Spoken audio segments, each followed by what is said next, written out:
네, 안녕하세요. 안녕하세요. 네, 오늘 이제 이순환 심화 강의 시작을 할 거고요. 혹시 기본 강의 실강으로 들으신 분은 제가 좀 얼굴 기억 나시는 분들이 있는데, 혹시 다 처음 처음 보시는 분 있으세요? 되게 많으시네요. 네, 이럴 수가? 사실, 그래서, 제 소개는 사실 안 하려고 하고 오늘 왔거든요. 근데 너무 처음 뵙는 분들이 너무 많으시네요. 그래서 아주 간단하게 그냥 제 소개를 아주 그냥 한 5분에서 10분 정도만 말씀을 드리면, 일단 저는 이현우 감정평가사라고 하고요. 책 앞에 있으니까 네. 일단 저는 이제 평가사 시험을 합격을 했고, 원래 저는 이제 법대 출신이거든요. 그래서 법대 출신이어서 동국대 법대에 나와서 이제 쭉 사법고시 준비를 하다가 이제 좀 방향을 전환을 해서 이제 감정평가사라는 시험을 합격을 했고, 거기서 한 이제 5년 차가 돼서 이제 좀 다른 것도 좀 도전을 해보자 이런 생각에 이제 행정사나 여러 가지 강의도 이렇게 하고 그런 사람입니다. 근데 이제 여러분들 이제 감정평가사가 뭐냐 이렇게 좀 궁금해하실 수 있는데, 감정평가사는 사실 이제 저희가 계산기로 어떤 숫자를 만들어내는 그런 직업이긴 한데, 이제 법률상 어떤 절차를 따라서 그 절차에 맞춰서 어떤 물건의 가액을 이제 숫자로 표현을 해주는 그런 직업을 하는 사람이고요. 그래서 사실은 저희가 이제 보면 되게 숫자쟁이 이렇게 생각을 하실 수 있지만, 사실은 그게 아니라 이제 법에 맞춰서 이제 법에 있는 글자를 숫자화하는 그런 작업을 하는, 그래서 법률을 이제 숫자로 해석을 하는 그런 일을 하고 있는 사람이다. 그래서 사실 옛날부터 제가 이제 사실 고등학교 때부터 이제 사회탐구 영역에서도 이제 법학을 좀 관심 있어 해가지고, 사실 이렇게 법학을 이제 법조원을 본 지는 한 15년? 네, 한 10몇 년? 네, 15년, 17년? 막 이렇게 돼가는 것 같아요. 그래서 법학에 대해서는 그렇게 이제 제 입으로 말하기 그렇지만 좀 조예가 있다. 이렇게 이 정도 이렇게 생각을 해주시면 좋을 것 같고요. 아무튼 그렇습니다. 저는 그래서 그런 사람이다 이렇게 생각을 해주시면 될 것 같고, 준비 안 한 거 갑자기 말을 하려고 하니까 너무 좀 어색하네요. 네, 아무튼 그래서 오늘 이제 시작할 얘기는 뭐냐면, 이제 행정 절차론, 이제 저희가 이제 심화 강의는 어떻게 공부를 해야 되고, 그 다음에 앞으로 어떻게 나아갈 건지, 이렇게 이제 말씀을 드릴 건데, 사실은 저희가 이제 기본 강의 마지막 시간에 살짝 말씀을 드렸어요. 그래서 오늘 할까 말까 이렇게 했는데, 이제 또 이렇게 많은 분들이 계셔서 좀 준비를 좀 다시 해봤습니다. 일단은 공부를 어떻게 해야 되냐라고 생각을 하면, 일단 저희가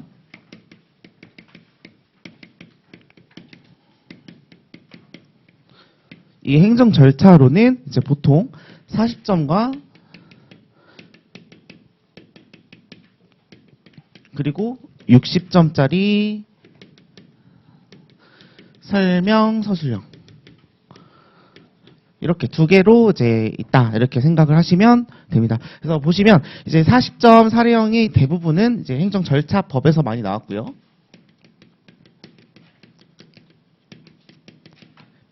그리고 이제 60점짜리 설명과 이제 서술형, 여기는 사실은 이제 그 외의 법들에서 많이 나오게 되었습니다. 그래서 우리가 많은 분들이 이제 보시면 이제 사례형에 좀 더 많이 집중을 하시는 편이긴 해요. 그런데 이제 사실은 이 사례형이 사실은 이제 점수가 그렇게 잘 나오는 편은 아니에요. 그래서 여기가 이제 남들 하는 만큼까지만 하면 사실은 여기는 좀 선방을 하는 그런 이제 그런 이제 부분이다 이렇게 생각을 해주시면 돼요. 왜냐하면 이게 이제 여러분들이 이제 사례형은 막 솔직히 재밌어요. 재밌고 막 이제 실제 사례를 막 들어가지고 막 갑이 이제 행정청한테 무슨 과태료 처벌을 받았는데 어떻게 불복을 할 거냐, 아니면 영업정지 2개월 처분을 받았는데 어떻게 행정 절차를 하지 않았는데 행정 절차를 하지 않았으면 위법해지는가? 그럼 이게 절차적 위법성 그거죠. 그리고 하자가 치유가 되는가? 이러면 또 재밌어요.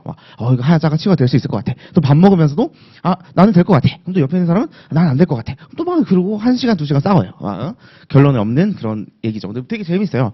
저희도 이제 법학을 하면서도 또 요 부분에 되게 이제 매료돼서 이제 법학을 계속 꾸준히 공부를 했던 것 같은데, 근데 이제 문제는 여러분들도 저를 보셔도 알겠지만 아까도 말씀드렸지만 저도 이제 17년 동안 이제 법학만 쭉 공부한 사람이잖아요. 교수님은 30년, 40년 공부한 사람이에요. 그래서 여러분들이 아무리 아름다운 답안을 쓰더라도 솔직히 말씀드리면 여기서는 이제 뭐 잘 쓴 답안 같아 보이지도 않는다. 이런 사실 평이 있을 수 있어요. 그리고 저희도 이제 많이 이제 채점을 해보고 많이 보지만 이 기본적으로 요거 출제해 주시는 교수님 같은 경우에는 그 판례 대법원이 낸 그 판결문 자체도 막 까요. 아, 얘는 이렇게 하다니. 얘는 좀 판사로서 자격이 없는 것 같다. 이걸 되게 이제 고지식하게 이제 막 풀어 설명을 하죠. 그래서 이건 아무리 잘 써도 그냥 그래요. 못 써도 못 쓰면 당연히 안 되고요. 그래서 여기는 딱 남들 하는 만큼이 사실은 좀 이제 수험 전략 포인트가 될 것 같아요. 자, 그러면 우리가 이제 포인트는 여기는 진짜 딱 남들 하는 만큼만 한다면 우리는 사실은 이제 60점에 조금 더 좀 포인트를 가지고 이제 수험을 좀 접근을 하면 좋을 것 같아요. 그래서 저희가 사실은 이 60점 그 기본 강의에서도 좀 제가 좀 뭐 여러 평을 봤는데 제가 또 좀 강의에 양이 너무 많다. 너무 많은 것을 알려준다. 뭐 이런 이야기들을 많이 들었는데 사실은 많이 알면 알수록 좋아요. 이 서술형은 요 위에는 정말 딱 군더더기 없이 딱 논점에 맞춰서 딱 이제 흐름도에 맞춰서 딱딱딱딱딱 해서 이런 결론입니다. 판례는 이렇고요. 뭐 이런 내용을 써주는 거라면 이 서술형 설명형 같은 문제는 여러분들이 알고 있는 것들을 다 이렇게 토해내는 그런 작업을 하면 되는 부분이고요. 지금 수험 시장이 많이 커지다 보니 여러분들 딱 보시면 알겠지만 이제 수업 여기 다 꽉 찼잖아요. 그래서 내 옆에 있는 사람이 나보다 한 줄 더 많이 쓴다. 그러면 내가 그 사람이 붙는 거고요. 내가 그 사람보다 조금 더 정확하게 썼다. 이러면 내가 붙는 거거든요. 그러다 보니 우리는 여기에 조금 더 집중을 하시면 좋을 것 같고 우리가 이제 보면 이렇게 여러 가지 논점이 있을 때 이제 논점에 이거 나올 것 같고 이거 나올 것 같고 이거 나올 것 같아요. 그래서 이렇게 슥 파잖아요. 이렇게. 근데 사실 이런 서술형이라든지 설명형 같은 문제에서는 이렇게 어떤 나올 것 같은 논점을 막 이렇게 드립다 파는 것보다는 그냥 전반적으로 넓게 공부하는 게 조금 더 수험적으로는 유리합니다. 그래서 왜냐하면 만약에 여러분들이 준비한 게 다 나오면 당연히 수석을 하는데 근데 만약에 여러분 준비하지 않은 거에서 만약에 나오게 되면 여러분들이 만약에 글을 많이 쓰지 못한다. 이제 20점짜리인데 3줄 쓰고 말았다. 그러면 여러분들 점수 1점, 2점 이렇게 나올 거 아니에요? 근데 적어도 20점이라고 하면 한쪽은 채우셔야 정상적인 점수가 나올 테니까 그러기 위해서는 넓게 공부를 하시는 게 조금 더 수험적으로 유리하다 이렇게 생각을 들고요. 그래서 저는 좀 많이 여러분들에게 알려드리고 그 문장 다 읽어드리고 조문 다 이해시켜 드릴 거예요. 그러면 여러분도 이렇게 생각하실 것 같은데 그러면 내가 이 조문을 다 읽었고 저 인간이 이걸 다 알려주면 내가 이걸 다 외워야 되는가 이렇게 생각하실 수 있는데 차라리 논점별로 빼지 말고 그 하나의 논점에서 문장들을 빼거나 아니면 그냥 핵심적인 내용들만 이제 뭉개서 쓰거나 이렇게 하는 연습을 저랑 조금 하시면 이제 전반적으로 이렇게 대비가 될 것이라고 생각을 합니다. 그래서 일단은 좀 많이 할 거고 그래요. 그래서 저는 이제 일단은 이번 이제 심화 강의에서는 사실 이 60점에 조금 더 포커스를 가지고 이제 같이 이제 공부를 하는 이제 그런 전략이고요. 저희가 그 다음에 보시면 이제 3순환이 저희가 이제 사례 강의잖아요. 이제 사례 강의 할 때는 이제 여기 40점 사례에 좀 더 맞춰서 대비를 하시고 마지막으로 마무리를 하시면 될 것 같아요. 이게 다른 수업 커리큘럼을 제가 좀 이렇게 좀 염탐도 해보고 그러는데 이게 좀 이렇게 바뀌어 있는 경우가 있어요. 그래서 보통은 이제 사례를 많이 집중을 하는데 그런 이유도 일응타당은 해요. 왜냐하면 암기는 최대한 미루자. 오늘 외우는 거 귀찮으니까 내일 외우자. 내일 외우는 거 귀찮으니까 모레 외우자. 근데 사실 이렇게 저도 수험 생활을 겪어봤지만 미루면 나중에 못 외워요. 그래서 지금 시간 남으실 때 요거 외워놓고 요 기억을 3순환, 4순환까지 계속 끌고 가면 이 기억이 장기 기억으로 바뀌어요. 장기 기억으로 바뀌면 이제 여러분들이 가셔서도 안 외웠었지만 뭔가 알 것 같아. 뭔가 감이 잡혀. 이러면서 이제 뭐라도 한 줄이라도 더 쓰고 나올 것 같아요. 그래서 일단은 이 60점에 먼저 포커스를 맞춰서 일정한 점수를 만들어 놓고 그 다음에 사례는 이제 여러분들이 남들 하는 만큼만 그 남들이 보는 판례만큼만 보고 대비하고 이제 수험을 들어가자. 요게 저의 일단 전략입니다.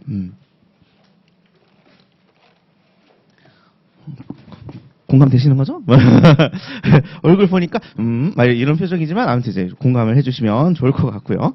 자, 그래서 일단은 이게 저의 일단은 이제 60점이고 그래서 이제 저희가 이제 실러버스 보시면 이제 법이 이게 쭉 있어요. 그래서 뭐 행정절차법은 뭐 언제부터 언제까지 할 거고, 뭐 개인정보보호법은 언제부터 언제까지 할 거다. 행정규제기본법은 언제부터 언제까지 할 거다. 뭐 이런 내용들이 쭉 나와 있는데, 저 이제 기본 강의 저랑 같이 이제 수업을 들어보신 분들도 아시겠지만, 제가 최대한 이제 법 단위로 끊으려고 노력은 하고 있어요. 그래서 이제 법 단위로 끊을 거고, 지금 보시면 사실은 개인정보보호법이 상당히 양이 많아요.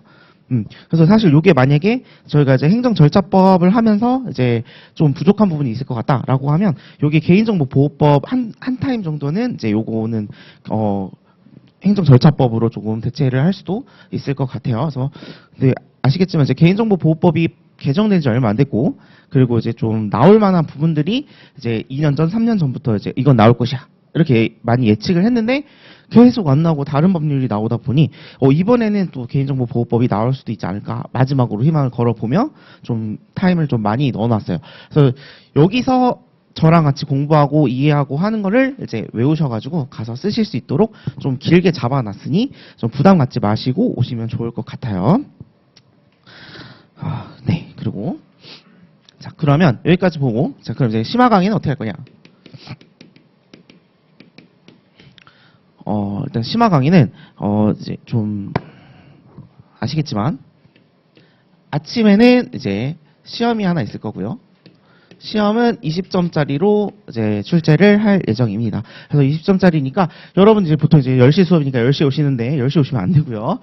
한 9시 한 40분 정도에 오셔가지고 한 10분 정도 쓰시고요. 그 다음에 좀 10분 쉬셨다가 이제 수업을 들으시면 될 것 같아요. 그래서 요거는 어떤 이제 저희 이제 선생님들끼리 이제 채점은 하지 않는다. 뭐 이런, 이렇게 이제 저희가 합의가 돼서 채점은 안 할 건데, 오늘 좀 이렇게 그냥 이렇게 좀 늦게 온 것처럼 보이지만 사실 저 이게 9시부터 저기 앞에 스타벅스에서 있거든요. 그래서 좀 일찍 오는 편이에요. 그래서 다음 시간부터는 제가 한 9시 반? 뭐 이렇게 좀 일찍 올 거거든요. 그래서 오면서 이렇게 이렇게 돌아다니면 이제 여러분들 쓰시다가 이거 모르겠는데요. 이거 어떻게 쓰는 게 좋을까요? 이렇게 이렇게 물어보셔도 되고요.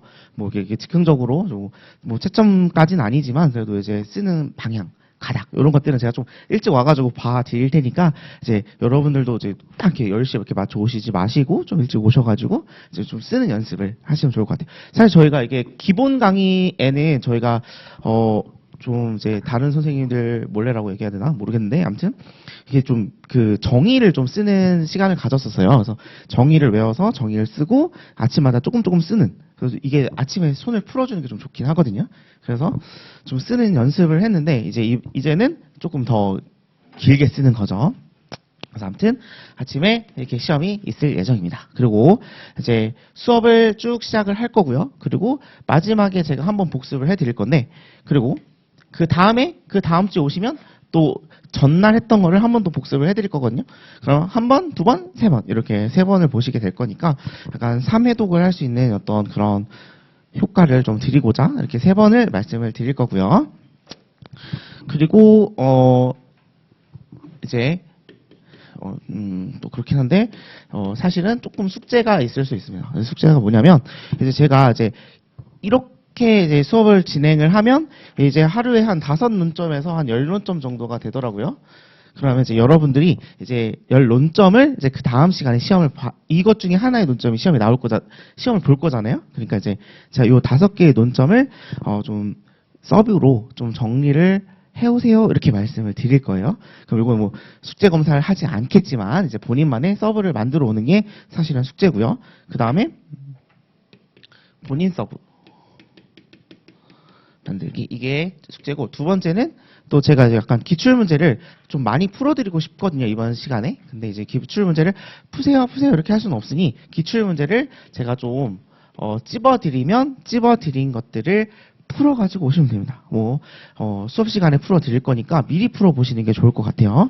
그러니까 이때 논점 정리하고 이 논점 정리하시면서 공부하시면서 풀 수 있게 이 진도에 맞춰서 지금 드릴 거니까 그거 맞춰가지고 이제 푸시면 될 것 같아요. 자, 그럼 이제 아까 좀 이제 본인 서브를 어떻게 만드는지에 대해서 좀 설명을 드릴까 합니다. 그래서 제가 본인 서브 만들어 오세요. 하고 딱 쓱 봤는데 표정들이 귀찮은데 막 이런 그런 걸 또 내가 언제 하고 있냐 막 이런 표정을 좀 짓고 있어서 자, 이제 본인 서브를 이제 왜 만들어야 되고 그 다음에 어떻게 만드는지 이 두 가지만 설명을 좀 드릴까 합니다. 일단 본인 서브는 왜 만드는 거냐라고 하면 사실 여러분들 제가 이제 책을 그냥 아무 페이지나 쓱 펼쳐 보시면 또 아무거나 펼쳐보라고 안 펼쳐보니까 그냥 제가 그냥 임의로 펼쳤어요. 65페이지 잠깐 보시면 자, 보시면 이게 논점 22번 이렇게 돼 있어서 문서의 열람 및 비밀 유지 이렇게 돼 있거든요. 보면 왼쪽과 오른쪽을 보시면 똑같다. 이렇게 보이시죠? 결국은 이게 조문을 제가 이제 서브로 정리를 한 겁니다. 그래서 이걸 그대로 외워서 쓴다라고 하면 사실은 조문을 그대로 외워서 쓰세요가 되거든요. 그러면 이제 수석이긴 하죠. 수석이긴 합니다. 근데 여러분들이 이거를 이제 행정 절차법까지는 외울 수 있다 하더라도 우리 법은 총 9개 법으로 이루어져 있죠. 이제 9개의 법이 여러분들이 다 외울 수 있다. 저도 사실 못 외울 것 같거든요. 그래서 이거를 조문을 그냥 그대로 쓴다기보다는 이 조문을 읽고 해석하고 그 내용을 나의 언어로 표현을 해서 거기다 쓰시면 돼요. 그래서 보통 우리가 이제 다른 과목들도 이제 키워드를 드리잖아요. 그래서 이 키워드만 꼭 들어갔으면 좋을 것 같아요. 이렇게 말하는데 사실 키워드도 좋지만 키워드 이전에 내가 이 문장을 해석을 하고 그 문장을 나의 언어로 표현할 수 있는 그런 이제 서브를 만들어가는 작업이 되게 중요하거든요. 그래서 이게 여러분 혹시 시험장 다녀오신 분들 계시죠? 시험장 가서 이제 막상 이제 딱 펴보고 써봐라 라고 하면 그 조문이 있었는데 여기가 애성가 강가 이렇게 이제 그 조사가 기억이 안 나면 갑자기 그 뒤가 쓱 막히면서 이제 펜이 안 굴러가는 그런 경험을 해보신 분들이 있을 거예요. 그래서 보면 이게 너무 똑같이 외워서 쓰려고 하는 부담감이면 그 시험장에서 엄청난 중압감을 느껴요. 그러면 여러분들이 글이 안 나와요. 근데 우리 아까 말씀드렸지만 이거는 그냥 많이 쓰는 게 엄청 유리하거든요. 관련돼 있으면 많이 쓰는 게 유리한데 거기서 1, 2분이 지체가 되면 계속 남들보다 한 줄, 두 줄, 세 줄, 네 줄, 한 장, 두 장 이렇게 남들보다 못 쓰게 되거든요. 그래서 이 조문을 그대로 외우는 게 아니라 내 문장화해서 외우는 게 제일 중요해요. 그래서 일단은 서브를 스스로 만든다. 스스로 만들고 그래서 부담이 안 가도록 하루에서 5에서 10논점 일주일로 쪼개면 이제 한 논점씩이고요. 여기 계신 분들은 1차 보셨다고 저는 듣고 있는데 안 보신 분도 계시겠지만 1차랑 병행하면 힘들겠지만 그래도 이제 일단 스스로 만들 수 있는 그런 게 중요한 것 같습니다. 그래서 또 이것도 제가 또 5년 전에 저도 또 수험을 다 버리려고 했는데 이런 일이 있을 것 같아 다 이렇게 하나하나 챙겼어요. 자, 이거 제가 만든 서브거든요. 진짜 실제로. 저 이제 감정평가사에도 이제 법규가 있어요. 그래서 저는 이제 이렇게 다 이제 손으로 썼죠. 손으로 쓴 이유는 첫 번째 일단 내 손으로 쓴 글씨가 컴퓨터로 쓴 활자보다 암기가 더 좋다라고 해서 썼고요. 그리고 어차피 저희가 서술형으로 보는 시험이다 보니 어차피 펜 잡는 시험이다 보니 그래 손이라도 풀자라고 해서 이게 저희가 다 이렇게 한 땀 이렇게 다 이렇게 써가지고 서브를 만들었어요. 근데 이렇게까지 하라는 말씀을 드리는 건 아니고 이런 사람도 있다. 그리고 서브를 공책에 이제 그 스프링 노트 말고 이렇게 떡제본 되어 있는 것처럼 되어 있는 노트 있잖아요. 거기다 쓰시는 분들은 또 어떤 문제가 있냐? 내가 서브를 만들었는데 서브는 계속 이제 업그레이드가 됩니다. 내가 써보고 그 다음에 그 시험을 보고 이렇게 막 글씨를 써봤는데 이 문장을 좀 바꿨으면 좋겠어. 라고 해서 계속 바꾸거든요. 근데 그렇게 떡제본이면 쓱 찢으면 그 뒤에 또 써 있거든요. 그래가지고 좀 마음에 안 들 때가 많아요. 그래서 저도 그래서 보시는 바와 같이 이렇게 노란 레갈 노트에다가 써가지고 이제 여기 뭐죠? 이게 그 투명 화일 여기에다 하나하나 꽂았거든요. 이렇게 이런 식으로 이제 서브를 만드셔도 좋을 것 같아요. 근데 이제 이러면 또 이렇게 말씀을 또 드리면 또 표정이 내가 그거를 또 어느 세월에 하고 있냐 뭐 이렇게 하실 수가 있어요. 그래서 이게 가장 이제 스탠다드하고 가장 모범적이고 가장 정도예요. 이게 두 번째는 그래서 제가 이제 출간한 책이 이제 요 핸드북 만들어 드렸잖아요. 요거 그냥 보시고 근데 요거를 이제 만들어 드린 이유가 이제 요거를 그냥 여러분들이 보시고 그대로 외워라라는 건 아니고요. 이제 보시면 요 안에 이렇게 좀 많잖아요. 이런 것들은 이제 여러분들이 뭐 화이트로 지우든지 아니면 이제 뭐 찍찍 그으시든지 해가지고 문장을 읽어보고 이 문장이 내가 그냥 똑같이 외워서 베껴 쓸 수 있겠다 하면 그냥 냅두시고요. 만약에 봤는데 문장이 너무 어렵다. 나는 이거 외우다가 다른 글을 쓸 것 같다. 이렇게 된다면 그러면 이제 여러분들이 그런 부분들은 이제 화이트로 지우셔가지고 여러분들만의 이제 이해되는 문장으로 바꿔가시면 될 것 같아요. 그래서 요걸로 만드는 게 두 번째 핸드북. 자, 그 다음에 세 번째는 뭐냐? 나는 이제 핸드북을 사기에는 또 돈이 그렇다. 저거 또 사기 그렇다. 그러면 이제 보시면 저 책 좀 두껍잖아요. 근데 이게 책을 법률 단위로 이렇게 찢으실 수 있어요. 그래서 이렇게 찢어서 갖고 다니시면서 여기를 이제 아까 말씀드린 핸드북과 똑같은 절차를 하시면 됩니다. 여기를 똑같이 문장을 지우시거나 이해가 되면 그대로 받아들이시고 이해가 안 되면 지우거나 뭐 찍찍 그으셔가지고 뭔가 바꾸거나 이렇게 하시는 게 이제 세 번째. 자, 그 네 번째는 뭐냐면 제가 이제 기본 강의 들으신 분들은 아실 텐데 제가 요거 오늘 끝나고 이제 다음 시간이 되면 목차만 이렇게 좀 정리를 해가지고 드릴 거거든요. 그래서 그 프린트물을 이제 좀 나눠 드릴 건데 프린트물에 이제 이렇게 목차만 있어요. 뭐 의, 요건, 3 효과, 요건 안에도 뭐 이렇게 있겠죠 번호가. 그 다음에 효과 뭐 이렇게 쭉 있으면 뭐 여기에다 여러분들이 그냥 쭉 써가지고 만들어 가세요. 그래서 이렇게 해서 프린트해 주면 그 프린트를 활용해서 이제 어떤 서브를 만든다 이렇게 생각하시면 될 것 같아요. 그래서 이렇게 서브를 이제 한 5논점 정도씩 5에서 10논점씩 여러분들이 이제 서브 노트를 만들어 가시면 이제 이게 12주잖아요. 12주 후에는 여러분들만의 어떤 서브가 만들어질 거고 그 서브를 바탕으로 이제 60점을 저희가 이제 잡아갈 예정입니다. 그래서 힘들다 하면 뭐 귀찮다. 그럼 방법 없어요. 그러면 그냥 똑같이 외우는 거예요. 똑같이 외우고 똑같이 쓰고. 근데 그게 안 될 것 같다. 요거는 사실 저도 안 됐고 좀 힘들어요. 그래서 이제 서브를 만드는 게 이제 여러분들의 좀 이번 시간에 여러분들이 할 수 있는 일일 것 같고 이게 나중에 뭐 3순환, 4순환까지 가서는 제가 서브 만들라는 말을 못 해요. 그러니까 지금 만들고 우리가 이제 행정절차법은 좀 이제 빡세게 공부를 해보자. 이게 저희의 모토입니다. 저희 어쨌거나 사무관리로는 좀 양이 좀 작잖아요. 그러니까 이제 저희 공부를 좀 열심히 하고 나머지는 이제 다음에 이렇게 하는 걸로 이제 생각을 해주시면 될 것 같아요. 네. 자, 그러면 그래서 이제 여러분들이 이제 오셔서 계속 쭉 할 거는 그냥 이제 시험 본다. 그러고 집에 가시면 일주일 동안 공부를 하면서 내가 서브 하나 만들고 그 다음에 기출문제 제가 뭐 숙제 드리면 기출문제 정도까지는 풀어온다. 이게 저희 그거고요. 이제 그냥 뭐 나머지는 다 잊으셔도 됩니다. 다 잊고 그냥 이제 수업 쭉 따라오면 이제 말씀드리는 거 다 해오시면 이제 여러분들은 그냥 서브 하나 갖고 이제 60점 대비하고 이제 끝낸다. 이렇게 생각을 해주시면 좋을 것 같아요.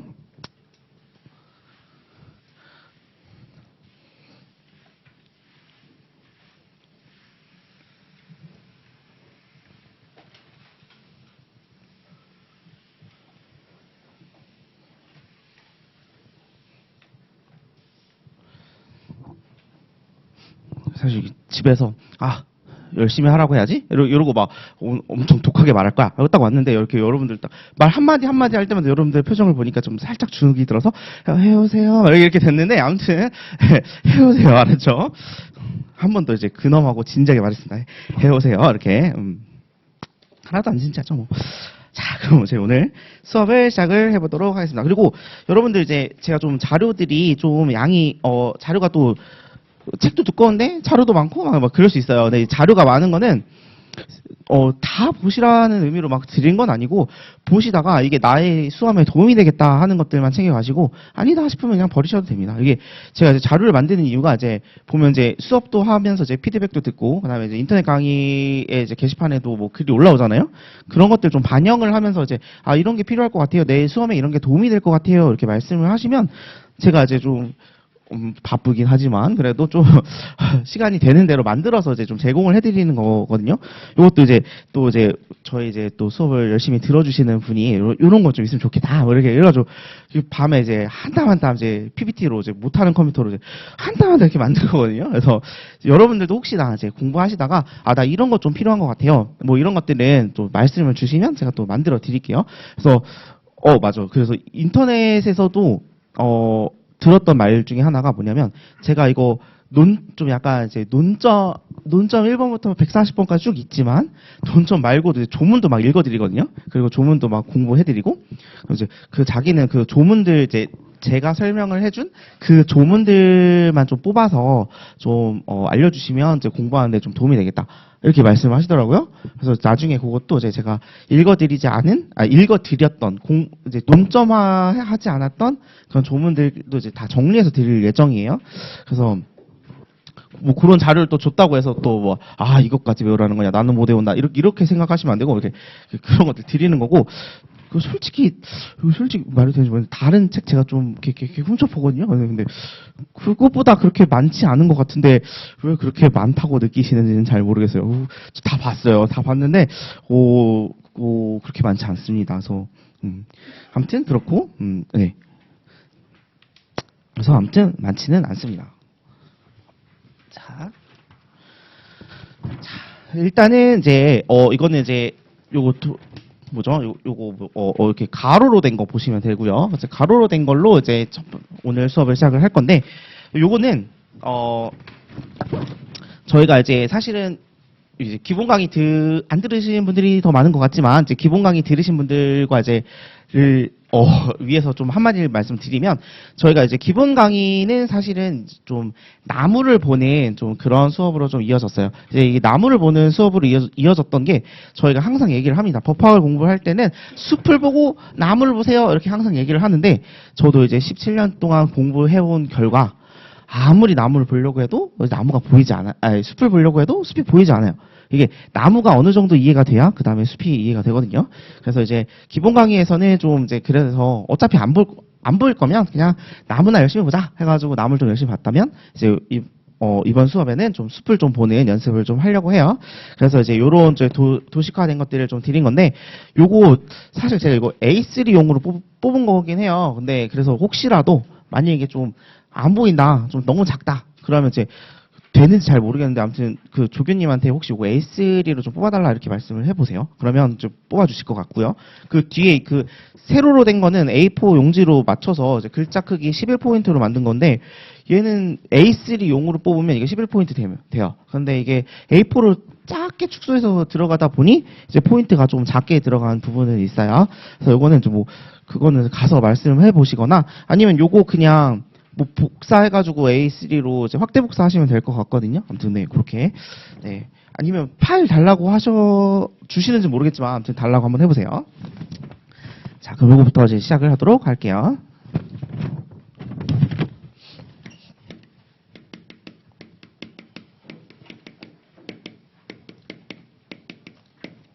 자, 저희가 이제 행정절차법은 이제 보시는 것처럼 크게 한 4개 정도의 파트로 나눠져 있습니다. 그래서 4개의 파트 중에서 1번 파트와 2번 파트는 좀 중요하게 보고요.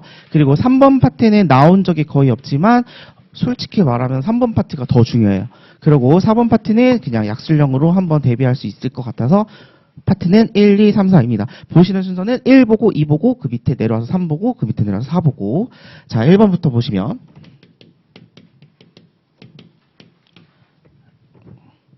그래서 행정절차법은 일단 총칙, 그리고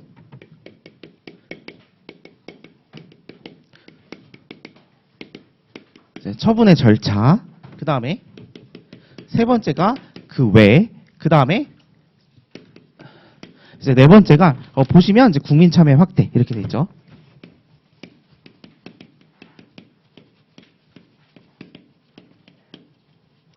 이렇게 총 4개로 나눠져 있습니다. 그래서 일단 우리가 이제 행정절차법이다라고 하면 일단 등장인물은 2명이 나오게 돼요. 하나는 행정청이 나오고요. 또 하나는 이제 당사자 등 이렇게 표현이 되는데, 당사자 등은 당사자와 이해관계입니다.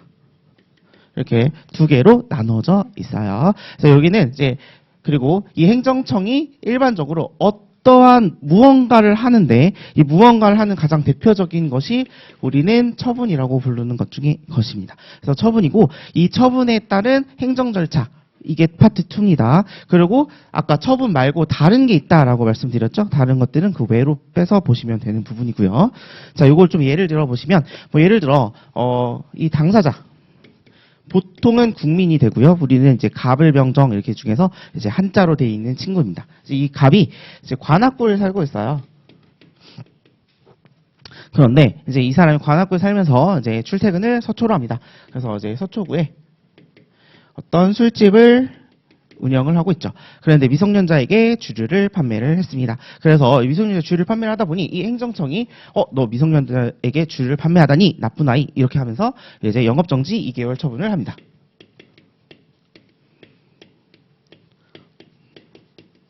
자, 이러한 처분을 할 때 행정청이 어떠한 처분을 할 때 어떠한 절차를 거쳐야 되는가, 이거를 보는 게 우리 행정절차법이라고 보시면 될 것 같아요. 자, 그래서 이게 이제 총칙에서 이제 그래서 이러한 처분을 할 때 어떠한 행정 절차를 거쳐야 되는지를 정해놓음으로 인해서 국민들로 하여금 어떤 불측의 어떤 손해를 예방하기 위한, 그러니까 예를 들어 어떤 잘못을 한 건 맞지만 이 잘못에 대해서 변명한 기회를 좀 줘야 되지 않겠냐? 뭐 이런 것들. 아니면 이러한 잘못에 따라 이러한 처분을 할 거고, 이러한 너에게 불이익한 어떤 건 뭔가를 할 건데 그거에 대해서 미리 알려주는 이런 절차들을 규정해 놓은 게 이제 행정절차법. 왜 그랬을까요? 라고 한다면 그 국민들로 하여금 내가 이런 잘못을 하면 이렇게 되는구나 라는 거를 미리 알 수 있게끔, 그래서 어떤 신뢰성이라든지 공정성, 투명성 이런 것들을 보장을 하기 위해서 이러한 법이 제정이 되었다, 이런 거죠. 그래서 옛날 같았으면 어떻게 했을 것 같아요? 뭐 옛날 같았으면 뭐 잘못을 했어요. 그러면 이 목을 잘라 막 이렇게 됐을 거 아니에요? 아주 옛날. 그러면 이제 그 목 잘리고 나서 저 사람은 무죄였네, 이렇게 되면 얼마나 억울하고 안타까운 일이겠습니까? 그래서 이제 그런 것들을 불측의 손해를 예방하고 어떤 뭐 변명의 기회를 주고 미리 알려주고 이런 것들을 위한 것이 우리는 이제 목적이다라고 해서 총칙 안에는 1번 목적이 나옵니다. 이제 목적은 제 1조에 나오는데 이거는 외우셔도 되고 안 외우셔도 돼요. 근데 이제 보통은 이제 여러분들 아까 말씀드렸지만 많이 알수록 좋아요. 그래서 이제 혹시라도 여러분들이 정말 쓸 게 없어, 근데 행정절차법에서 뭐가 나왔어 한 줄이라도 더 쓸 거야 라고 하면 이제 목적 쓰시는 거죠. 그래서 그런 의미에서 목적을 외우시면 좋다, 이런 거고요. 그럼 옆에 있는 사람이 외웠으면 그럼 나도 외우자, 뭐 이렇게 되는 거죠. 일단 목적 보시면 좋고요. 자, 그 다음에 정의 규정이 제 2조에 나옵니다. 이 정의 규정은 여러분들 다 외우셔야 돼요. 저희 기본 강의 들으신 분들은 다 외웠다고 생각을 할 거예요. 그래서 그 기본 강의 들으신 20분들은 다 외우고 있는 상태니까 이제 여러분들이 이제 그분들을 이제 제치고 나도 그분들과 같은 라인에 서겠다 하시면 이제 꼭 외우셔야 되는 부분입니다. 자, 그리고 사실은 법학은 어떤 정의의 학문이라고 불러요. 그래서 정의는 무조건 그 토시 하나 안 틀리고 그대로 외워서 그대로 현출될 수 있는 정도가 돼야 사실은 법학의 기초가 섰다, 이렇게 저희는 보고 있거든요. 그래서 정의는 꼭 외워주시는 게 좋습니다. 그리고 또 이게 정의가 여러분들 답안지를 쓰실 때 가장 첫 줄에 나오잖아요.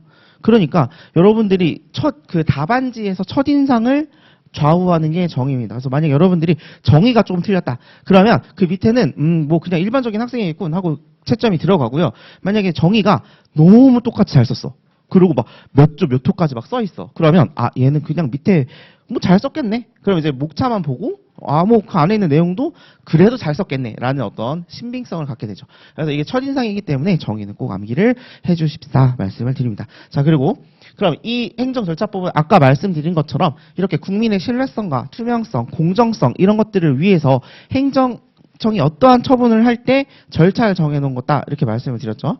그래서 이 법이 취하고 있는 기본 이념, 그러한 목적을 달성하기 위해서 이러한 이 법이 어떻게 노력을 하겠다 라고 하는 내용들이 이제 그 다음에 기본 이념으로 들어가 있습니다. 기본 이념은 뭐 몇 가지가 있는데 신뢰 보호, 뭐 신의 성실의 원칙, 그 다음에 투명성, 그 다음에 행정 업무의 혁신. 네, 이렇게 해서 총 4가지가 있고요. 이건 이제 다 개관할 거니까 이제 나중에 다 같이 한번 보시면 돼요. 네, 그리고 잠시만요. 네, 이렇게 보시면 되고, 그리고 그 행정청과 당사자 등이 어떠한 처분을 하는 것을 함에 따른 어떤 행정 절차, 요걸 규정한 법이 이제 행정절차법이다라고 말씀을 드렸고, 여기 행정청이 그러면 아까 방금 말씀드린 것처럼 관악구에 살고 있는 갑이 서초구에서 술집을 하는데 얘가 미성년자에게 주류를 팔았어. 그래서 행정청이 그거를 발견을 하게 되고 영업정지 2개월의 처분을 하려고 합니다. 그러면 과연 그 처분은 관악구청장이 할까요? 서초구청장이 할까요? 이런 거 있죠. 이런 부분들이 이 행정청에서 1번 논점으로 관할과 관련된 논점입니다. 이해되시죠? 자, 그리고 이 행정청이 나 혼자서는 이 일을 못할 것 같은데? 라고 생각이 들 수 있겠죠. 그럴 때 들어가는 것들이 우리가 이제 협조, 그리고 응원입니다. 이해되시죠? 그래서 우리가 이제 보시면 이제 이 총칙 부분에서는 이제 이 행정청이 보통 이제 관할 이런 부분이 나오는 거고, 그다음에 이 행정청이 나 혼자 일을 못 하겠는데 좀 누가 좀 도와줬으면 좋겠는데 할 때는 이제 협조와 응원 이거 관련된 논점이 나올 수 있다 이렇게 정리하시면 되고요. 이 당사자 등에서는 이 당사자와 관련을 해서 이 당사자의 적격, 과연 이 당사자가 될 수 있는 사람은 누구인가? 그죠? 예를 들면 이제 당연히 우리는 갑이라고 생각을 할 텐데, 그죠? 근데 갑이 이러한 처분을 받고, 내가 미성년자에게 술을 팔았다니 하고 이제 돌아가셨어요. 그러면 갑의 아들 을이 있겠죠. 자, 이 을이 이러한 처분을 승계할 수 있는가와 관련된 부분들이 이 적격 그리고 승계. 이렇게 이제 요런 논점들이 나올 수 있습니다. 근데 자, 이럴 수 있어요. 행정청이 어떠한 처분을 했는데 이러한 처분들이 이 당사자가 엄청 많아. 여러 명이야. 이럴 수 있죠. 그럴 때는 이제 대표자를 선정합니다. 이런 너무 많을 때, 이거는 당사자가 너무 많을 때, 그죠? 이거는 당사자가 돌아가셨을 때, 그죠? 그다음에 세 번째, 내가 진짜 너무 바빠. 이러한 일 처리를 하기 너무 바빠. 누가 날 좀 도와줬으면 좋겠어. 이게 뭐다? 우리가 이제 민법에서 배우시는 이제 대리. 그래서 대리인의 선임 이렇게 해서 총 3가지 논점들이 나올 수가 있는 거죠. 그래서 우리가 이제 총칙에서는 이제 들어가 있는 내용이 이 법이 취하고 있는 목적, 그리고 이 법에서 쓰이는 용어들의 정의, 그리고 이 법이 앞으로 어떻게 노력하겠다라는 다짐과 같은 기본 이념, 이렇게 3가지가 들어가 있고요. 그다음에 법률 관계를 딱 그렸을 때 생성될 수 있는 논점이 2명밖에 안 나오잖아요. 그러니까 행정청에서는 관할, 그죠? 그리고 두 번째로는 협조와 응원 이렇게 들어갈 수 있고, 자, 당사자에서는 뭐다? 당사자니까 적격, 그리고 돌아가셨으면 승계, 그다음 너무 많으면 대표, 그다음에 내가 일 처리하기 힘들어 그럼 대리, 이렇게 3가지의 논점이 나올 수가 있다 이렇게 되어 있습니다. 여기 다 여기 있는 거예요. 자, 그리고 이제 행정청이 일정한 처분을 하겠죠. 자, 그러면 이제 처분을 어떻게 할까요? 전화로. 자, 보세요. 서초구청장이 자, 갑에게 전화를 해서 당신은 영업정지 2개월입니다 하고 전화 툭 끊으면 얼마나 기분이 나쁘겠어요. 자, 그렇죠? 자, 그래서 우리가 처분은 보통 문서로 하게 됩니다. 자, 문서라는 거 아시겠죠? 이게 페이퍼죠. 그 페이퍼를 어떻게 할까요? 페이퍼를 갖다 줘야겠죠. 그러니까 여기서는 송달 이렇게 논점입니다. 그래서 이거 처분을 문서로 하게 됐고, 그 문서를 갖다 줘야 되기 때문에 송달이라고 하는 어떤 규정이 있다. 사실 오늘은 여기까지 하는 게 목표이긴 해요. 자, 그러고 나서 아까 자, 그러면 이 처분 이렇게 말씀을 드렸죠. 이 처분의 절차와 관련돼서 이제 이야기를 하면 이 처분은 우리 행정절차법에서는 두 가지로 나눠서 규정을 하고 있어요. 하나는 여러분 다 아시겠지만 수익적 처분 그리고 침익적 처분 이렇게 있습니다. 이 침익적 처분은 침해적 처분이라고도 부르기도 합니다. 요거는 이제 뭐 판사님들이 쓰시는 거에 따라 다르기 때문에 침익, 침해 이렇게 보셔도 됩니다. 근데 수익, 침익 이게 맞으니까 좀 그렇게 저는 침익이라고 썼어요. 자, 그래서 어떠한 처분을 할 때 수익적 처분과 침익적 처분 두 가지로 나눠서 행정 절차를 다르게 보고 있습니다. 근데 공통적으로 적용이 되고 있는 5가지가 있습니다. 이게 뭐냐면 이건 제가 두 문자를 그냥 따놓은 건데 자, 기, 이, 방, 정, 고 이렇게 되어 있는데 이 기는 처분 기준에 대해서 설정을 해서 공표를 하는 것. 이거를 처분 기준의 설정 공표 이렇게 말씀을 드리고 이건 뭐냐면 어떤 이제 행정청이 어떠한 처분을 할 때 예를 들어 방금과 같이 서초구 술집에서 갑이 미성년자에게 주류를 팔았어요.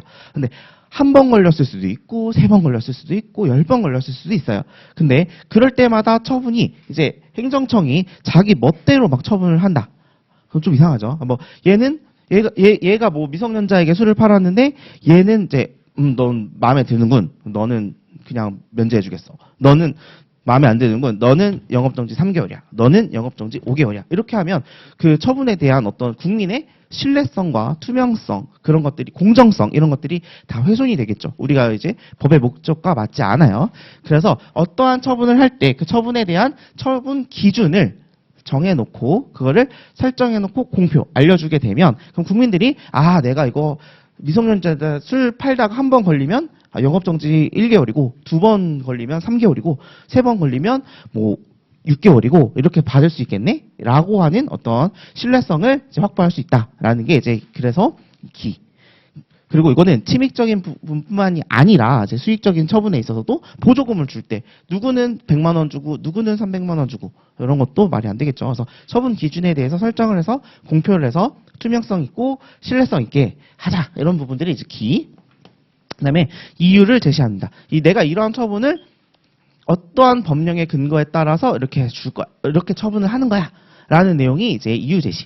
그래서 어떠한 처분을 할 때는 그 처분의 이유를 달아야 된다. 그냥 너 그냥 영업정지 3개월 이렇게 하지 말고 너가 영업정지 3개월 한 이유는 그 미성년자에게 술을 팔았고. 그리고 그거는 식품위생법이라든지 무슨 법에 의해서 이러이러한 그 법적 근거를 가지고 너에게 하는 처분이야.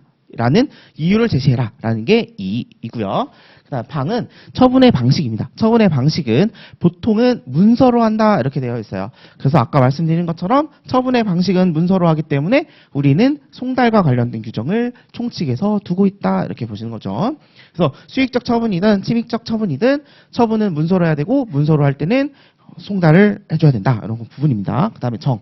요거는 이제 처분의 정정, 그리고 처분에 대해서 이제 어떤 고지, 이렇게 되어 있는 건데, 처분의 정정과 고지는 그렇게 좀 깊은 논점은 아니긴 합니다. 처분의 정정 같은 경우에는 어떤 처분에 대해서 어떤 실수나 이런 것들이 있을 때는 그것을 정정하겠다. 이런 내용이고요. 고치겠다. 이런 내용이고, 고지는 너가 이 처분에 대해서 불복을 하거나 이 처분이 마음에 들지 않아.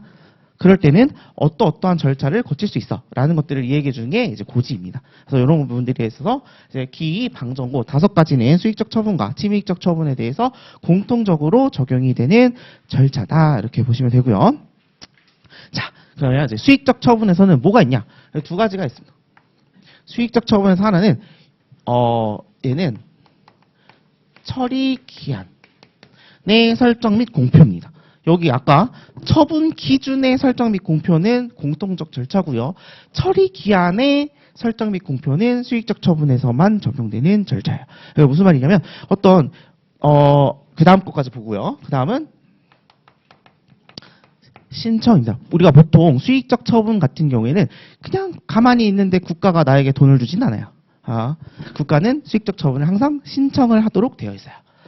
그래서 여러분 생각을 해보시면 뭐 국가장학금 이런 것들 이제 받아보시거나 아니면 보조금 이런 것도 항상 나 대상이었어 이러고 그냥 넘어갈 때 있잖아요. 보면 내가 신청을 안 하면 주질 않아요. 그래서 이것들은 보통은 신청을 한다. 그래서 이제 신청이 들어가 있고 수익적 처분은 신청을 하기 때문에 신청을 받았으면 행정청이 언제까지 응답을 해주겠다라는 내용을 알아야 될 거 아니에요. 신청을 했어. 근데 한 달이 지나고 2달이 지나고 이 사람이 날 돈을 주는 거예요, 마는 거예요, 이럴 수 있죠. 그러니까 이제 처리 기한을 설정해서 공표를 하게 되면 그럼 그 기간 안에 응답을 해주겠다. 이런 부분들이 이제 수익적 처분에 대한 거죠. 그러니까 요런 거는 이제 신청과 관련돼서 이제 같이 엮여 있는 논점이죠. 생각을 해보시면 침입적 처분에 대해서 신청할 수가 없겠죠. 저에게 벌을 주세요, 이럴 수는 없잖아요. 그러니까 신청은 수익적 처분에 들어가 있는 거고요. 그다음에 침입적 처분에서는 신청을 하는 게 없으니 처리 기한이라고 하는 부분들이 들어가 있을 수가 없는 거죠. 그러나 처분 기준에 대한 설정 및 공표는 침입적이든 수익적이든 이 사람에게 어떠한 처분을 할 때 기준이 되는 것이다 보니 공통적이다, 이렇게 보시면 되고요. 네. 그래서 여기까지가 이제 이렇게 수익. 자, 그 다음에 침입은 두 가지가 있는데, 하나는 이제 우리가 사전 통지, 그리고 하나는 의견 청취, 이렇게 두 가지가 있습니다. 그래서 보시면 이제 침입적 처분의 특별한 게 이제 사전 통지. 사전 통지는 뭐냐면 내가 이러한 처분을 하겠다라는 걸 미리 알려주는 게 사전 통지고요. 그 다음에 의견 청취는 너는 이제 내가 한 달 뒤에 혹은 14일 뒤에 너에게 영업정지 2개월의 처분을 할 거다. 변명할 기회를 주는 거죠. 그래서 이제 변명을 하라. 이게 변명입니다. 그래서 우리 그렇죠. 우리가 이제 뭐 사귀다가 헤어질 때도 이제 막 싸우다가 뭐 일단 이제 뭐 그래 다음 주 그래 너가 할 말 있으면 해봐 막 이러죠. 그리고 이제 뭐 내가 이제 바람 피려고 해서 바람 핀 게 아닌데 그쪽에서 막 그런 건데 이러면 헛소리다 그러면서 딱 그게 싸대기 날라오잖아요. 이제 그게 보면 이제 사전 통지 미리 너 때릴 거야. 그러니까 이제 변명을 한번 해봐라. 변명이 네 말이 안 되면 이제 손 날라간다 이런 거죠. 그래서 이제 의견 청취는 이제 너에게 변명할 기회를 주겠다. 이거고 변명할 기회를 주려면 변명할 시간을 줘야 되니까 미리 알려주고 그 기간 안에 변명을 해봐라라는 거죠. 말은 쉽지만 이제 여기가 좀 관련된 논점들이 좀 많습니다.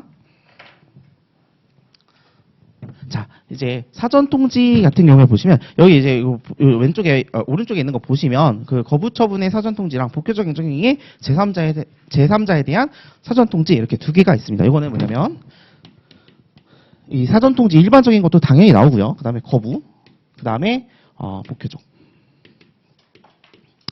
자, 이건 뭐냐면 이제 거부 처분에 대한 사전 통지라고 하면 이제 자, 보시면 기본적으로 자, 사전 통지 어디 들어가 있죠? 보시면 침입적 처분에 들어가 있습니다. 자, 그런데 수익적 처분은 신청을 하면 돈을 다 주나요? 안 줄 수도 있겠죠. 그죠? 그러면 자, 보세요. 그러면 신청을 했는데 돈을 주지 않았어요. 자, 그럼 이게 수익적 처분에서의 못이요? 아니면 줘야 될 걸 안 줬으니 침입적 처분 이렇게 생각할 수 있죠. 그래서 이러한 경우에도 과연 사전 통지를 해야 하는가라는 논점이 우리가 이제 거부 처분에 대한 사전 통지 논점입니다. 좀 이해되시죠? 그죠? 이거는 지금 카테고리상 침입적 처분에 있어서의 행정 절차인데 근데 수익적 처분을 신청을 했는데 받아들여주지 않는 것이 침익으로 볼 수 있냐? 침익으로 볼 수 있다면 사전 통지를 해야 되는 거고요. 침익이 아니다 라고 하면 사전 통지 안 해도 되겠죠. 이런 논점이 이제 여기 있는 논점이고요. 그다음에 이제 복효적 행정행위라고 하면 자 보시면 제가 아까 보시면 저렇게 사람이 이제 2명밖에 안 나온다라고 했는데 여긴 좀 어려워요. 여기는 이제 사람이 3명이 나온다. 행정청이 이렇게 있고요. 그다음 갑이 있습니다. 그리고 여기 을이 있어요. 을은 이제 보통은 얘는 처분의 직접 당사자가 되니까 얘는 당사자고요. 이걸로 인해서 어떠한 피해를 본다라고 하면 얘는 이해관계인이 됩니다.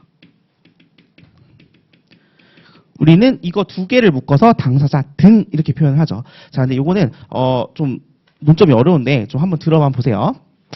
자, 저희 이제 감정평가사잖아요. 그래서 그것과 관련된 이제 논점을 좀 보여드리면 이제 토지보상법을 보시게 되면 거기에는 이제 사업인정이라고 합니다. 그게 뭐냐면 여러분들 이제 달동네 뭐 재개발돼야 되는 지역들이 막 생각을 해보세요. 그런 지역들을 다 싹 밀고 여기다 내가 아파트를 지을 거야. 라고 하는 그런 공익사업을 신청을 하려고 합니다. 그럼 공익사업을 나 이거 달동네 다 싹 밀어버리고 여기에 내가 아파트 지을 거야. 아파트를 지으면 주거 공급을 하는 거잖아요. 그러니까 주거 정책에 맞는 어떠한 공익사업을 하는 거야. 라고 해서 그러한 사업을 할 수 있게 해줘. 라고 국토교통부 장관에게 신청을 하면 그래 요건이 맞다면 너 그래 해. 그 달동네 밀어버려. 이렇게 하게 되는 거죠. 그럼 얘는 그러한 사업에 대해서 이제 보통 이거를 사업 인정이라고 부릅니다. 너 그런 사업 해도 돼. 가서 싹 밀어버려. 이런 것들을 말하는 거죠. 그럼 토지 수용권이 발생하게 되는데 그렇게 되면 이제 을은 그 이제 달동네에 사시고 계시다가 뭣도 모르고 내 땅이 뺏겨요. 그러니까 우리가 보통은 이제 사회생활 좀 해보시고 뉴스 많이 보신 분들은 수용이라고 많이 들어보셨을 겁니다. 그래서 나의 토지가 수용당하게 됩니다. 그래서 보시면 얘는 그 사업을 할 수 있으니까 기분이 좋죠. 그러니까 이 갑의 입장에서는 수익적 처분입니다. 그죠? 그래서 여기까지 이해되시죠? 네. 그리고 자, 그 수익적 처분으로 인해서 을은 자신의 재산권인 토지가 수용당하게 됩니다. 그래서 얘에 대해서 처분은 분명히 수익적인데 그걸로 인해서 다른 이해관계인들이 침익적인 효과를 보게 된다라는 게 이제 복효적 행정행위다라고 합니다. 복효적 이제 복은 복수를 말해요. 그리고 효는 효과를 말하는 건데 여기는 침익적인 효과와 하나의 행정행위가 침익적인 효과와 수익적인 효과 두 가지를 복합적으로 가지고 있는 행정행위다라고 해서 이걸 복효적 행정행위라고 부르거든요. 그래서 이제 복효적 행정행위에서 이제 얘는 수익적인데 얘한테는 침익적이야. 이런 경우에도 저 사전통지가 적용이 될 수 있겠는가가 이제 논점이에요. 요거는 이제 표정을 보니까 그 다음에 할게요. 그래서 요거는 그런 논점이 있다 정도로만 이해를 좀 해주세요. 자, 그 다음에 의견 청취는 우리가 다들 아시겠지만 세 가지가 있습니다. 의견 청취는 청문, 그리고 공청회,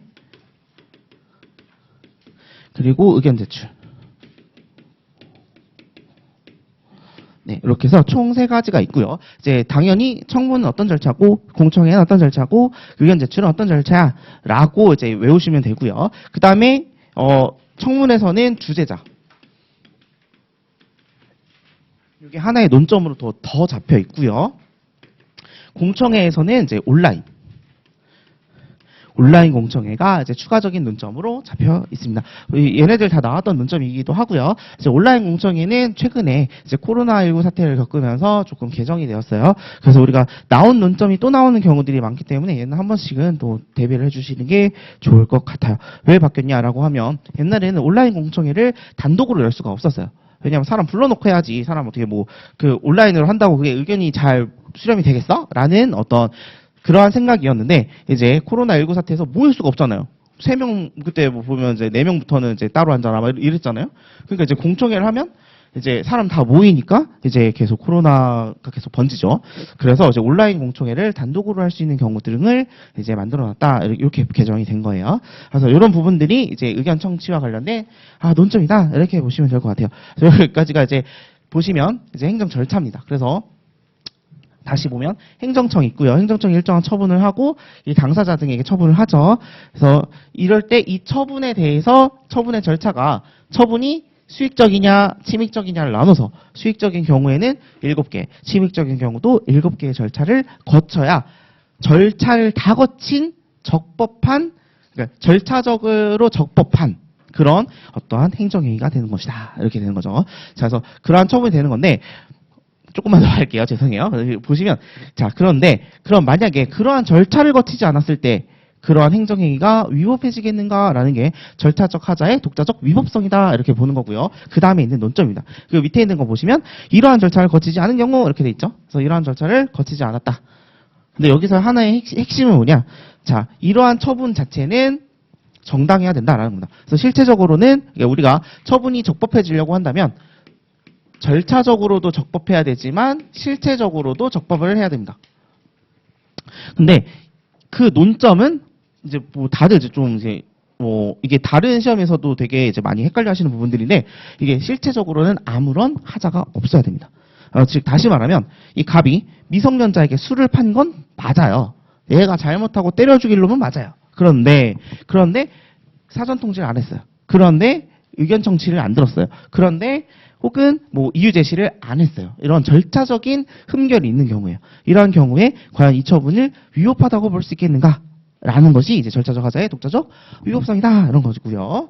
자, 그다음에 그럼 절차적으로 위법하다. 그래 알겠다. 근데 그러면 내가 만약에 절차적으로 위법해서 이 처분이 취소가 됐어. 혹은 위법해. 그러면 다시 절차를 거쳐서 이 사람 잘못한 거 맞잖아요. 다시 절차를 거쳐서 똑같은 처분을 할 수가 있어요. 그러면 행정적으로 얼마나 낭비죠? 얘가 다 되게 이걸 되게 사소한 실수라고 생각을 한다면 되게 사소한 실수를 했어. 그래서 행정청이 사람이 일인데 실수할 수도 있죠. 그래서 뭐 이유 제시를 했어야 되는 건데 어떻게 하다가 딜리트가 눌리는 바람에 이게 이유 부분이 싹 날아갔어. 그래서 그냥 갔어. 이유 제시를 안 한 거죠. 자, 이러한 경우에 그러면 다시 출력해서 또 똑같은 절차를 또 거쳐야 되냐? 거쳐서 하면 된다. 이건데 그러면 너무 행정력의 낭비가 아니겠냐? 그래서 그러한 하자를 치유할 수는 없겠는가?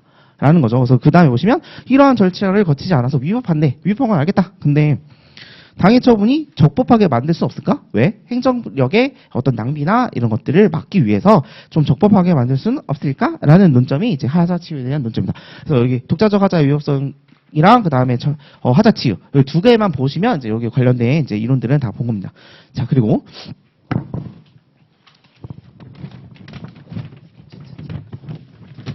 자, 그리고 보시면 이제 처분이라고 말씀을 드렸는데 이 처분 외의 것들이 몇 가지가 있습니다. 뭐냐면 뭐 행정지도 그리고 확약 이거는 그때 나오면 말씀을 드릴게요. 자, 그다음에 당사자가 하는 게 이제 신고. 그다음에 행정청이 어떤 행정 계획을 발표하거나 그리고 위반 사실을 공표하거나 아니면 어떤 행정 입법을 하는 데 있어서 예고를 하거나 아니면 행정 예고를 하거나 이렇게 해서 총 8가지가 있는데 이 8가지 우리 처분에 대해서는 처분의 절차를 엄청 빡세게 했어요. 자, 그럼 이제 나머지가 7개라는 거죠. 자, 이 7개에 대해서는 어떠한 행정 절차를 거쳐야 되겠는가라는 건데 이거 빡세게 한 이유가 뭐냐? 여기에서 일부가 준용이 됩니다. 그래서 이러한 뭐 입법 예고를 할 때는 공청을 거쳐라. 공청이 앞에서 이미 쫙 봤으니까. 사실 그래서 이 7개는 이제 그렇게 어떤 게 준용이 되고 어떤 게 준용이 되지 않는가. 근데 여기서 7가지에 대해서도 하나하나 다 논점이 있어요. 그래서 그 논점을 저희 기본 강의 때는 봤는데 한번 다시 볼 거예요. 그래서 이렇게 보시면 이제 7개에 대한 그 외의 것에 대한 어떤 절차. 이거 우리가 항상 이제 그 행정 절차법에 대해서는 처분에만 좀 많이 이제 이렇게 여기만 열심히 봐요. 근데 사실 여기가 더 중요해요. 사실은. 그리고 다른 시험에서도 이 뒷부분이 많이 나옵니다. 저희 시험에서만 아직 출제를 안 한 건데 이게 아직 출제를 안 한 것이라고 봐야 될 것 같아요. 이게 안 나올 논점은 아니거든요. 그래서 여기도 그 외의 절차는 나올 수도 있다 이렇게 보시면 되고요. 그래서 이 처분과 그 외 7개를 합쳐서 행정 절차라고 합니다. 그래서 행정 절차를 다룬 법은 처분만 관련된 법이 아니라 그 외 7가지까지도 포함하는 그러한 절차와 관련된 법을 행정 절차법이라고 부릅니다. 그래서 여기까지 쭉 보신 거고요. 근데 국민 참여의 확대는 4가지가 있는데 한번 빠르게 보면 국민 참여의 활성화, 국민 참여를 활성화하도록 하겠다. 그리고 국민 제한을 처리하겠다. 그래서 이것 때문에 우리가 국민 제한 규정을 보셔야 되는 거고요. 그리고 국민 참여 창구가 있다. 그리고 온라인 정책 토론을 통해서 국민들의 의견을 수렴하겠다라는 부분들이 이제 국민 참여를 확대하겠다라는 논점입니다. 그래서 이렇게 4가지. 그래서 다시 보시면 그래서 이렇게 우리가 보셔야 되는 거 목적 외우실 분 외우시고요. 정의는 무조건 외우셔야 되는 거고요. 그 다음에 기본 이념은 이제 이러한 목적을 실현하기 위해서 기본 이념인 겁니다. 그래서 나아가야 되는 이 법이 노력하겠다. 뭐 이런 거죠. 그래서 요거는 이제 기본 이념을 쓰실 때 그래서 만약에 기본 이념이 나왔다라고 했을 때 이 목적을 같이 써주면 얼마나 이쁜 액세서리가 되겠어요. 그죠? 이러한 목적의 실현을 위해서 기본 이념을 실현하는 것 구체화한 거잖아요. 좀 실현하는 어떤 노력하겠다라고 하는 기본적인 이념에 해당하는 거니까 이런 거 쓸 때 이렇게 쓰라고 이렇게 있는 거예요. 자, 그리고 다시 행정청은 뭐 아까 말씀드린 것처럼 이제 관악구청장이 할 거냐 아니면 서초구청장이 할 거냐와 관련된 관할과 관련된 문제가 있다. 그리고 나 혼자 일을 못 하겠다. 그러니까 좀 도와달라라는 게 협조 응원. 그리고 이제 당사자와 관련해서는 당사자가 그 처분에 직접 상대가 되는 그 사람을 이제 당사자라고 부르는데 당사자 적격이 있는 사람이 있을 수 있다. 그리고 얘가 돌아가셨다. 그럼 승계가 될 거고요. 그다음에 얘가 너무 많다. 그럼 대표자. 그리고 얘가 내가 일을 다 못하겠다. 그러면 대리인 이렇게 보시면 되고 행정 절차에서 이제 처분과 관련된 행정 절차에서는 우리 처분을 수익과 침익 두 가지로 나눠서 볼 건데 이제 기입방정고 이거는 공통적인 사항이고 그다음에 수익에는 처리 기한의 설정 공표, 그 다음에 신청 두 가지가 들어가고요. 침입 쪽에서는 사전 통지 그리고 의견 청지 이렇게 두 가지가 있는데 사전 통지는 거부에 대한 사전 통지 해야 되는가, 거부 처분에 대해서 사전 통지를 해야 되는가, 복효적 행정 행위에서 제3자에 대해서도 사전 통지를 해야 되는가. 이런 논점이 이제 들어가 있을 수 있다라는 거고. 자, 얘는 나왔어요. 얘는 나왔고 얘는 아직 안 나왔어요. 의견 청취와 관련해서는 이제 청문, 공청회, 의견 제출 세 가지가 있다. 이거 다 암기해 주시면 되는데 청문에서는 우리 청문회 주제자 한번 나왔고요. 공청회에서는 온라인 공청회 나왔고요. 이렇게. 자, 그리고 마지막으로 이제 그 외에 7가지 절차는 그때 나올 때 말씀을 드릴게요. 그리고 국민 참여의 확대는 총 4가지가 있다. 이렇게까지 보시면 되고 지금 11시까지 1시간 달렸는데 저희가 11시 10분까지 10분 쉬고 다시 이제 여기 앞에부터 차근차근 다시 보도록 하겠습니다. 쉬고 오세요.